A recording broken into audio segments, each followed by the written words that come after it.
What's that? Never mind. What about it? You look like a hick. I know. Can you even say ain't properly? Alcester, South Dakota.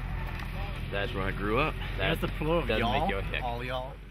My fingers are all covered in oil. All right, take your end block. Sounds like a personal problem. Yeah, I know, right? It has raised ridges at the rear. Come here, Drew. Yes. Cut him loose. I need him up here. Okay. It has raised ridges at the rear. These correspond to grooves cut to the inside of the receiver. Feel free to open your actions if you haven't already, and take a look. Ezra, there's a ridge right here. There's a groove right here at the top. Insert the clip so that the raised ridge all the way around the base of the clip aligns with the groove just in front of the rear sight. Set it in. Put the edge of your hand against the operating rod handle so it doesn't fly forward on you. Press the clip down with your thumb. It will click twice. Let go. Give it a bump if it needs it. Push the back. It is now in battery and ready to fire. Safety is this switch in front of the trigger guard. Press it to the rear to make the weapon safe. As always, finger off the trigger until you're ready to fire. When you do pull the trigger, make sure the safety is off if you actually want to make noise. The downside of the M1 safety is your finger must enter the trigger guard to unlock the safety.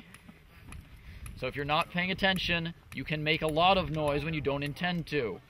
One of the truisms about firearms, for those who've been around them, you've probably heard the line before.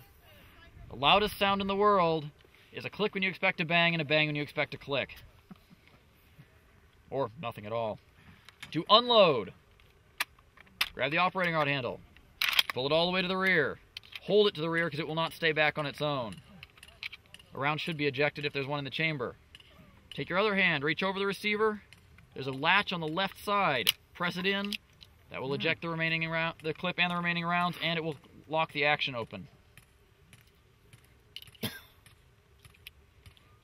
As said in the main briefing, safety range is 25 feet. Periodically check the lock screw on your blank adapters or your gas cylinders during the day. They have been known to work loose on occasion. Especially those of you with the GI type blank adapters. Who has one of those? I do. As you can see, it's only held on by that screw. If that screw starts backing off, that suddenly turns into a, what is it, an ounce or so of steel? Yes. That goes very, very quickly downrange. It's decidedly lethal. So keep an eye on your weapons. Don't mess with anything you don't absolutely have to. If you got a problem, let one of us know. Again, to load, lock it to the rear. If it's not already, insert a clip, hand against the operating rod, push down with your thumb until it latches in place. Lift your thumb out of the way, pivot your hand forward and out. If necessary, bump the back of the operating rod handle to get assisted into battery. Any questions, any problems while we're out there, just ask.